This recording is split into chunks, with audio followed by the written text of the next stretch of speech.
केंद्रीय कर्मचारियों के लिए बड़ी खबर है। कब आएगी 8वें वेतन आयोग की रिपोर्ट, जानते हैं सैलरी हाइक की पूरी टाइमलाइन क्या है और अभी तक इस मामले में क्या अपडेट है। नमस्कार, बहुत स्वागत है आपका। मैं हूं आपके साथ ऋतु सिंह और आप देख रहे हैं न्यूज 18 का डिजिटल प्लेटफॉर्म। 8वें वेतन आयोग को लेकर इस वक्त चर्चाएं तेज हो गई हैं। केंद्रीय कर्मचारी और पेंशनर्स की नजर इस वक्त फिटमेंट फैक्टर पर है, जो सैलरी और पेंशन में बढ़ोतरी तय करने में भूमिका निभाता है। अब सबसे बड़ा सवाल यह है कि कब इसका ऐलान किया जाएगा। तो बता दें कि 8वें वेतन आयोग के तहत फिटमेंट फैक्टर और सैलरी हाइक का ऐलान अगले साल जून या जुलाई के आसपास होने की संभावना है। इतिहास ये बताता है कि केंद्र सरकार जब भी कोई नया वेतन आयोग गठित करती है तो उसकी समीक्षा, हितधारकों के साथ बातचीत और अंतिम रिपोर्ट तैयार करने में कम से कम 18 से 24 महीने यानी कि 1.5 से 2 साल का समय लगता है। पीएम मोदी की अगुवाई वाली सरकार ने 8वें वेतन आयोग का गठन 3 नवंबर 2025 को किया। इसके बाद सरकार ने आयोग को अपनी रिपोर्ट सौंपने के लिए शुरुआती तौर पर 18 महीने का समय दिया। हालांकि हाल ही में विभिन्न विभाग और कर्मचारी यूनियन से सुझाव और ज्ञापन स्वीकार करने की अंतिम तिथि को बढ़ाकर 15 जून 2026 कर दिया गया।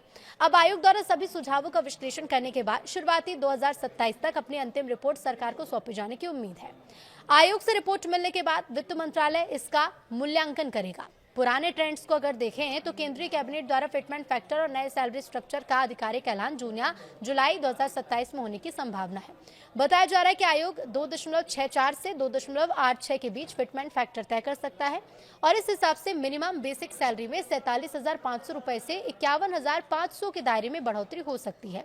इससे कर्मचारियों की टेक होम सैलरी में सीधे तौर पर 15 से 25% तक की शुद्ध बढ़ोतरी दर्ज की जाएगी। एरियर को लेकर नियम क्या है वो भी जान लीजिए। तो कर्मचारियों के मन में अब ये भी सवाल आ सकता है कि अगर ऐलान 2027 में होगा तो 1 जनवरी 2026 से लेकर घोषणा की तारीख तक के समय का क्या होगा। तो केंद्र सरकार का ये नियम है कि नया वेतन आयोग हमेशा अपनी तय तिथि, जो कि इस बार 1 जनवरी 2026 से ही प्रभावी मानी जाएगी, यानी कि जून या जुलाई में जब कैबिनेट की इस पर मुहर लग जाएगी तब से बढ़ी हुई सैलरी मिलनी शुरू हो जाएगी। इसके साथ ही 1 जनवरी 2026 से लेकर लागू होने वाले महीने तक की पूरी बढ़ी हुई रकम यानी कि बेसिक पे प्लस डीए कर्मचारियों और पेंशनर्स को एरियर के रूप में एक साथ दिया जाएगा।